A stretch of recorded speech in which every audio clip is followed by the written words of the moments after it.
Bienvenidos, es un gusto saludarlos nuevamente y darles la bienvenida a Sala de Prensa de Noticias Caracol Ahora. Esta noche tendremos una emisión, una transmisión especial, por supuesto sí desde nuestra sede, nuestro estudio aquí en Bogotá, pero también en simultánea desde Washington. Por eso saludo hasta ahora a mi compañero Juan Camilo Merlano, porque Juan Camilo se encuentra precisamente en la ciudad capital de los Estados Unidos, epicentro o sede de la noticia que vamos a tratar hoy aquí en Sala de Prensa. Juanca, como siempre, bienvenido, gracias.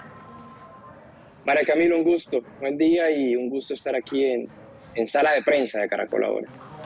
Juan Camilo, empecemos haciendo un pequeño recorderis de todo esto, esta oleada de reacciones, cuestionamientos, señalamientos que vinieron luego de que Colombia se abstuviera de votar la resolución de la OEA en la que se iba a exigir, se pretendía exigir, no le alcanzaron los votos, la revelación de las actas al gobierno venezolano, al Consejo Nacional Electoral sobre las elecciones del pasado domingo. ¿Qué ha pasado en las últimas horas?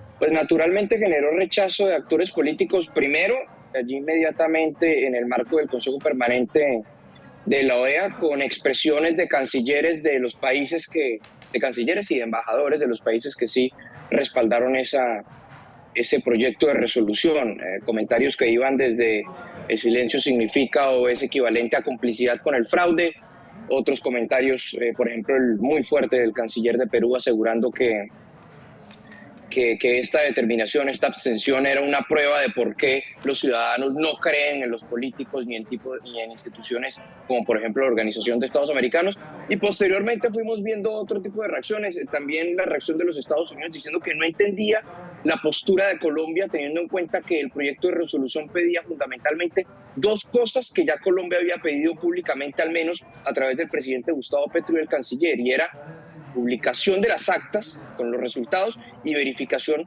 imparcial e internacional.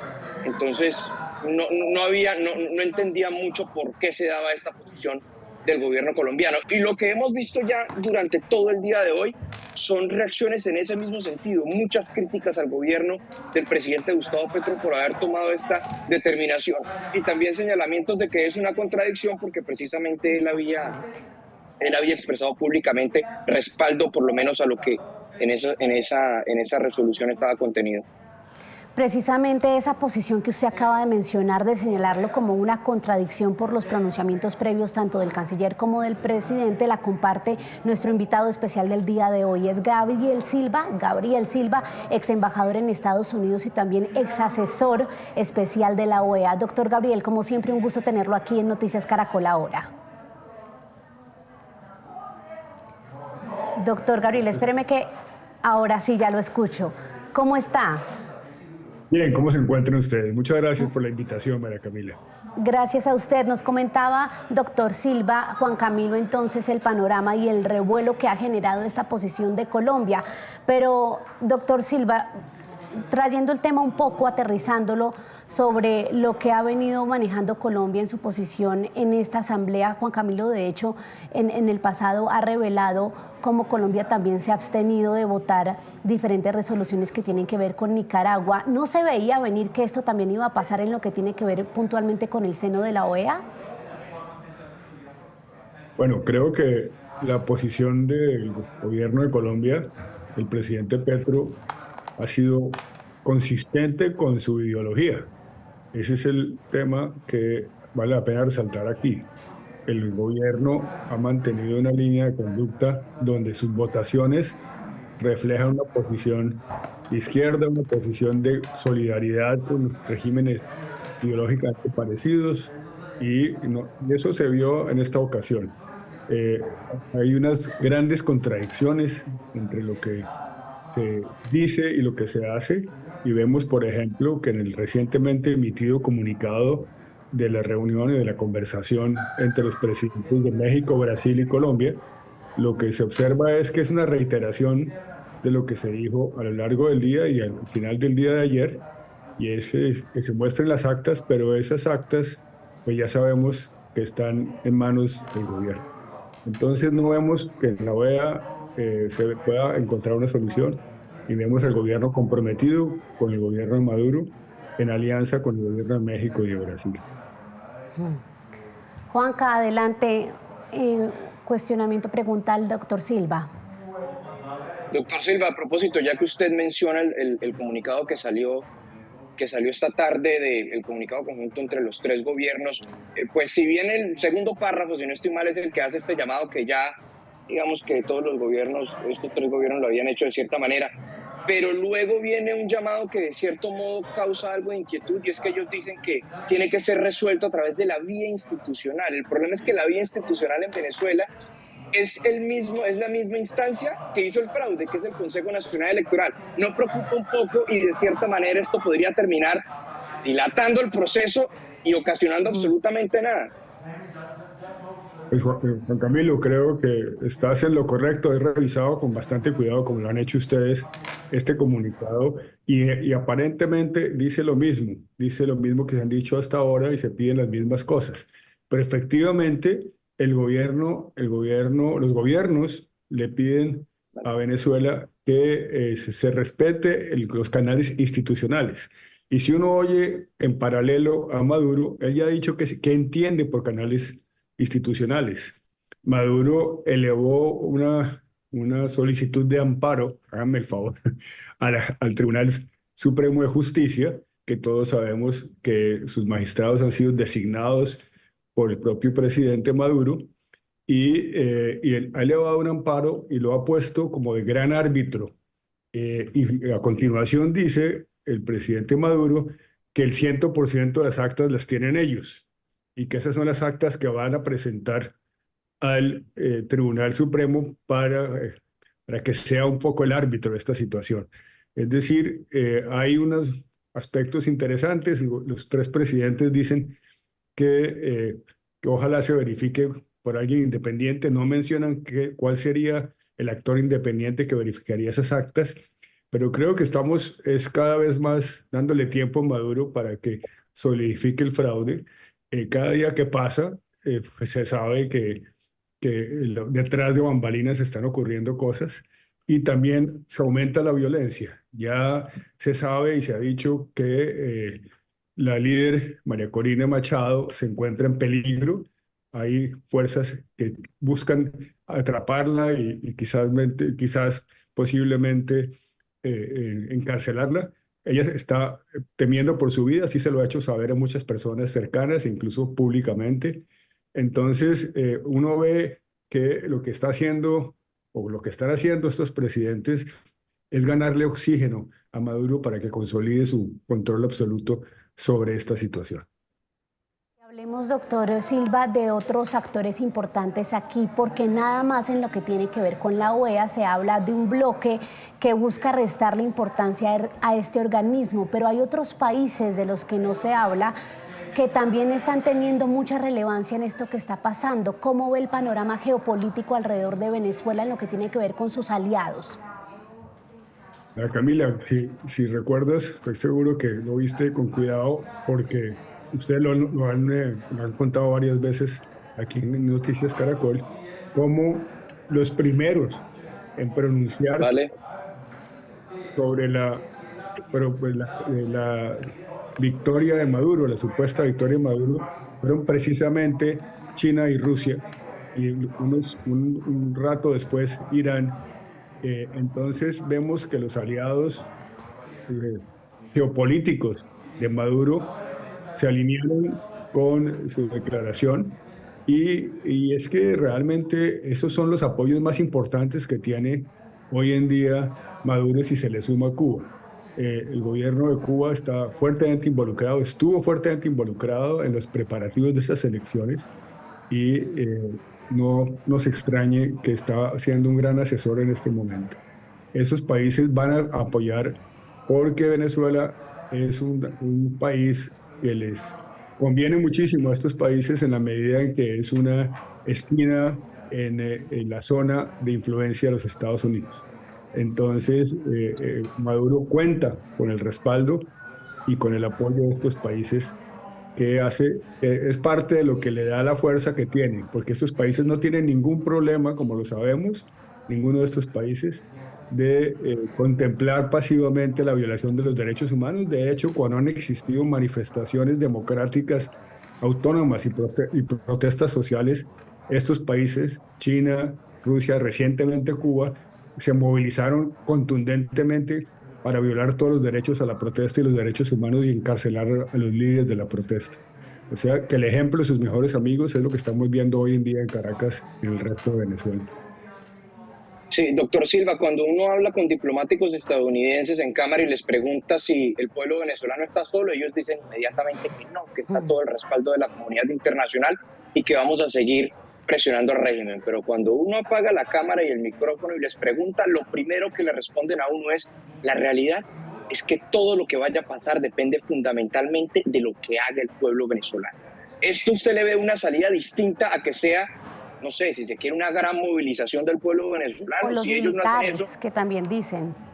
es decir, Sí, Juan Camilo, creo que tienes razón en que hay una postura pública donde se dice que pues, la comunidad internacional y Estados Unidos está dispuesta a jugársela por la democracia venezolana, y la realidad es que los recursos que tiene a su mano el gobierno Biden son muy escasos. Las sanciones económicas las levantó, cosa que aprovechó muy bien Maduro para, digamos, tanquearse de recursos económicos durante varios meses, y después las volvió a imponer ante las violaciones al acuerdo de Barbados, que es algo de lo cual también hay que hablar, y de los acuerdos en Qatar. Y después de eso, pues tampoco logró ningún impacto real sobre el comportamiento de Maduro y de su régimen. Es decir, las sanciones económicas no tienen un impacto sensible. Existen otras acciones que podrían tener algún impacto, y es usar el Poder Judicial de los Estados Unidos, como lo han hecho en otras partes, que es un sistema transaccional, o sea, que puede acomodar las decisiones judiciales de acuerdo a las negociaciones. Así lo hicieron para entregar a Alex Saab. Ustedes recordarán que ese fue un acuerdo entre Miraflores y la Casa Blanca, patrocinado por Juan González, que ya no está en el Consejo Nacional de Seguridad. Entonces, ese acuerdo demuestra que la justicia es una herramienta. Por ejemplo, el gobierno de los Estados Unidos sí podría ofrecerle a todos los mandos intermedios y a todos los comandantes de fuerza y a todas estas personas una expectativa de un manejo benévolo en materia de justicia penal para tratar de dividir el régimen, porque es lo único que va a lograr cambiar la situación. Si por dentro el régimen no está dividido, y eso es lo que más le teme Maduro. Maduro lo que más le teme no es al pueblo venezolano, porque lo controla con bala y con bombas y con gases lacrimógenos y con represión. Él le teme es a su propia gente. Y ese es el punto débil de Maduro, porque la unidad no es tan clara como se la proyecta Maduro. De hecho, hay información relevante y confiable desde Caracas que él ha manifestado a todos sus altos funcionarios que ninguno debe pronunciarse, que el único que puede hablar es él. Entonces, eso es muy particular porque siempre ha usado los otros voceros para apoyarse. Entonces, vemos a un país, a un pueblo venezolano bastante aislado. Europa tampoco tiene ningún interés en inmiscuirse en estos asuntos, y no nos olvidemos también de las elecciones, que tú las estás viviendo allá en Washington, Juan Camilo. Las elecciones de los Estados Unidos acaparan por completo la atención del pueblo americano. No hay nadie que esté en este momento pensando en América Latina, en jugársela por una situación pues, contra un dictador en Venezuela. Las campañas hicieron unos débiles pronunciamientos. Incluso Trump lo único que dijo fue que Maduro era un dictador que expulsaba migrantes ilegales, delincuentes hacia Estados Unidos. O sea, vinculó a Maduro con su tema principal, que es la migración ilegal. Es decir, no hay el oxígeno, y lo único que yo vería posible sería una presión interna ofreciendo amnistías y tratamientos jurídicos benévolos si hay alguien que se atreva a traicionar a Maduro internamente. Mire, Juan Camilo, lo interesante y es que prácticamente todos los actores externos coinciden en que la solución está adentro, o sea, fuera o en micrófonos, es decir, lo digan ante la cámara o fuera de la cámara. Y menciona al doctor Silva algo que usted conoce muy bien, y es incluso el episodio de Juan González, que es un secreto a voces, que eso fue lo que le costó su puesto, el mal resultado y el fracaso de esas negociaciones puntualmente con Venezuela. Juan Camilo, en Washington, sede de esta importante organización, o no sé qué tan importante, ¿cuál es como el ambiente que se vive frente a que la OEA, no importa cuántas veces se siente, hasta el doctor Silva lo reconoce, lo que diga la OEA en la práctica pues no refleja mucho, solo presión internacional. Entonces, si la solución no está dentro, ¿qué es lo que hacen en Washington y cuál es esa sensación sobre lo que se puede hacer desde la comunidad internacional? Juanca. Pues uno realmente habla con los embajadores y con algunos cancilleres hoy, luego de lo que fue la sesión de ayer, y es un sentimiento francamente como de desconsuelo entre ellos mismos. Por ejemplo, esta mañana conversábamos con el embajador de Uruguay ante la OEA y con un tono casi que de fastidio, no entendía cómo era posible no conseguir 18 votos para aprobar un proyecto de resolución que decía algo que públicamente ya se ha dicho. Es más, ¿cómo será? Era otra cosa que hablamos. ¿Cómo será de escandaloso el fraude del Consejo Nacional Electoral que ni siquiera los gobiernos que han respaldado públicamente, que han reconocido a Maduro públicamente, como lo es el caso de Honduras, no fueron capaces de votar ni siquiera en contra de esa resolución? Se abstuvieron o ni siquiera hicieron presencia. Entonces, obviamente, está la frustración enorme de ese sector que apoyó la resolución, pero también al mismo tiempo está la percepción pública de que la OEA nuevamente hace honor a ese concepto que hay alrededor de ella, que es una organización inocua, que no toma decisiones trascendentales y que realmente no sirve para nada, porque bueno, hubieran aprobado la resolución y en términos vinculantes no le genera ningún tipo de obligación a Venezuela.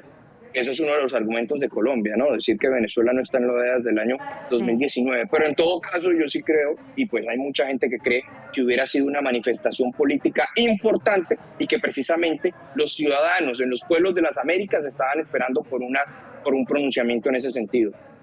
Doctor Silva, esto es por supuesto con todo el respeto y es con el ánimo de entender verdaderamente qué puede hacer la comunidad internacional. Usted que fue mano derecha del secretario general de la OEA después de su paso por la embajada, ¿cómo funciona esto?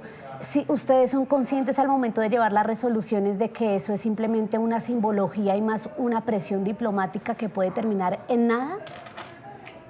Bueno, realmente la OEA es un poco el resultado de lo que quieren sus Estados miembros. Y en este momento las Américas tienen una fractura ideológica muy fuerte. Y si uno mira el continente, hay extrema derecha mezclada con extrema izquierda, con gobiernos de carácter centrista, con gobiernos de derecha libertaria. Entonces, cuando hay una dispersión de esa magnitud, realmente eso debilita a la OEA. Mientras existe esa dispersión ideológica, no hay posibilidad de realmente tener un concepto, digamos, convergente de democracia. Entonces, efectivamente, la OEA sí puede hacer algunas cosas como debilitar la legitimidad de un gobierno a nivel internacional. Pero en la práctica, en el sentido de qué va a pasar mañana, si la OEA puede o no intervenir para evitar que, por ejemplo, capturen a la líder María Corina, pues no lo puede hacer. Y también otra cosa es, Estados Unidos ha dejado de ser un actor muy relevante últimamente en el seno de la OEA y resulta que ahora la OEA se ha convertido y sus tribunales se han convertido más en centros para arreglar las disputas internas políticas. No nos olvidemos que cuando le convenía el presidente Petro acudió con eficacia a los tribunales de la OEA para lograr que las sanciones que le impuso el procurador Ordóñez fuesen levantadas. Y lo mismo ha ocurrido en otros casos. Es decir, hay una gran ironía que sea quien más se ha beneficiado del régimen de derechos humanos y de garantías de la OEA, sea hoy el presidente de Colombia que anula su eficacia. Entonces, pues están todos estos elementos combinados y definitivamente pues no podemos esperar que la presión venga de allí.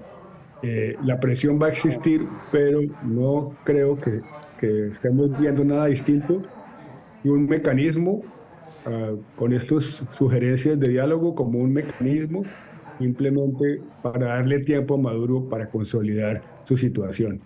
Va a ser difícil porque resulta que efectivamente sí hay registros fuera del control de Maduro de las actas que se transmitieron. Esos existen ya en el Internet y están registrados y protegidos. Y el proceso de cambiar y de hacer fraudulentas los registros de votación, pues va a ser cuestionado en todo caso, pero él se va a agarrar de sus propias actas. Él mismo lo dice: yo tengo el 100% de las actas que valen, que sirven, y son las que voy a presentar al Tribunal Supremo. En ese sentido, la situación del pueblo venezolano es dramática, y solo una fractura interna en los que controlan el poder sería un camino para quitarle poder a Maduro o forzarle a una negociación. También los otros actores cercanos y muy cercanos, como es el caso de Cuba, nadie le ha dicho a Cuba qué piensa, ni qué va a hacer, ni por qué está callada, ni por qué está en solidaridad plena con lo que está ocurriendo. Todos sabemos por qué, pero no, nadie le está pidiendo cuentas a estos países que están apoyando al dictador Maduro. Claro. Doctor Silva, hace 2 días, previo a lo que fue esta sesión de la OEA, el secretario general y la Secretaría para el Fortalecimiento de la Democracia de la OEA expidieron un reporte amplio y un comunicado durísimo hablando de una manipulación aberrante de los resultados. Ese fue uno de los argumentos, por ejemplo, de Colombia para abstenerse en esta votación. ¿Se ha extralimitado Almagro o usualmente un secretario general sí emite pronunciamientos de este tipo? Y en este caso apenas lógico. En situaciones de crisis, la Carta de la OEA permite que el secretario general interprete el sentido de las Américas. Y eso se ha hecho en varias ocasiones. No es la primera. Efectivamente, tenemos una situación de un secretario general que ha sido muy cuestionado por los países ideológicamente cercanos a Maduro, y que incluso han dejado la organización. Pero es normal y usual que en situaciones de crisis, se ha visto en el caso de Haití, en el caso del Perú, no solo ahora, sino antes, se espera que de hecho el secretario general asuma un liderazgo en definir la posición organizacional, la posición que corresponde a los principios de ese ente multilateral. Y sin duda esos pronunciamientos sirven. De hecho, sí está en capacidad de enviar su información y sus posiciones el secretario de la OEA a la Corte Penal Internacional. Sin duda va a haber mucha discusión interna en el Consejo Permanente, pero eso lo podría hacer. Y eso, lo que ocurre con las dictaduras es que si no se colapsan por dentro, es muy difícil que se les logre tumbar desde afuera. Eso pasa con todas. Todos los estudiosos de los regímenes autoritarios saben y han encontrado que solo se deteriora una dictadura, un régimen autoritario, cuando internamente hay las fracturas. Incluso no nos olvidemos de la caída del propio muro de Berlín y de la propia Unión Soviética. Requirió que fuera una decisión interna y una ruptura ideológica y política interna muy fuerte al nivel de los altos mandos de esos países y de esos estados. Entonces, el camino es que se den cuenta algunos de los aliados de Maduro, de los que son en este momento serviles a sus designios, que realmente tienen una responsabilidad histórica con la gente de Venezuela y que no van a poderse escapar a la justicia internacional ni a la justicia mundial. Tarde o temprano serán víctimas, como corresponde, de una justicia que les cobre todo lo que han hecho por el pueblo venezolano. Doctor Silva, una pregunta para terminar sobre la palabra mesura que tanto mencionan en la comunidad internacional y en estos temas diplomáticos. ¿Cómo se debe manejar en este caso cuando está el riesgo de sanciones agrestes, de un cerco diplomático más robusto en contra de Maduro, pero teniendo el riesgo de que María Corina sigue allá y que algo le puede pasar? Sí, son, digamos, 3 temas distintos allí, relacionados pero distintos. Los llamados a la mesura, desafortunadamente, son unilaterales. Si ustedes miran el comunicado de los 3 presidentes, es vergonzoso porque solo le piden a la oposición que tenga cuidado en las protestas. No le pide al gobierno que no reprima y que no use la violencia. Es realmente asimétrico y vergonzoso. Entonces, la mesura es una herramienta que también se usa diplomáticamente para favorecer a unos u otros. El llamado a mesura, que suena tan bonito, en diplomacia puede ser escoger un lado sobre el otro. Cuando uno le pide mesura a unos y no a todos, es cuando aparece el sesgo político de lo que se está buscando. Y en el caso del comunicado de los presidentes mencionados, pues claramente ese es el uso de la palabra mesura. En cuanto a la protesta, el presidente Petro ha sido uno de los grandes defensores del derecho legítimo a la protesta. Lo fue durante toda su carrera política. Ahora llama a que no se utilice. Es algo, una contradicción que no deja sorprender, es algo realmente traído de los cabellos. Y finalmente, pues la vida de María Corina está en las manos de Maduro. Si algo le llega a pasar a ella o a su familia, el responsable en cualquier esquina del mundo civilizado es él. Y tendrá que él y sus gorilas responder por esa sangre derramada. Dios quiera que no sea así. Y para este tipo de cosas es que sirve la presión internacional, para que no lleven las barbaridades hasta un extremo de esa magnitud, que en el caso del actual gobierno de Venezuela nadie está exento de que pueda ocurrir y que llegue a darse una situación tan terrible. Dios quiera que no sea así. Dios quiera que no, doctor Silva, pues le agradecemos mucho por estar aquí en Sala de Prensa aportándonos sus conocimientos y sus reflexiones sobre este tema. Gracias. Gracias, María Camila. Gracias, Juan Camilo. Un saludo. Y también a usted, doctor Silva, y también a Juan Camilo Merlano, que lo hemos visto muy activo estos días precisamente porque desde Washington es donde vamos a seguir viendo todas esas reacciones diplomáticas, no solo de Estados Unidos, sino de la comunidad internacional en general, como capital prácticamente mundial, a lo que es lo que menciona el doctor Silva, lo que hagan los gorilas y Maduro en contra de María Corina y la oposición. Juanca, gracias. Un gusto y esperemos que todo termine para el bien del pueblo de Venezuela, María Camila. Un gusto y un gusto también estar con el doctor Silva. Es el deseo de todos. Y gracias a ustedes, nuestros usuarios, por sus comentarios sobre lo que sigue pasando en Venezuela. Hoy analizamos puntualmente cómo se está comportando Colombia, su decisión de abstenerse de votar esta resolución en el seno o el Consejo Superior de la OEA, que se convocó de manera extraordinaria y en la cual pues Colombia se abstuvo de votar a favor de esa resolución. Le faltó un voto para exigir la transparencia y la revelación de las actas en el país vecino. Esto es Sala de Prensa de Noticias Caracol Ahora. Feliz noche.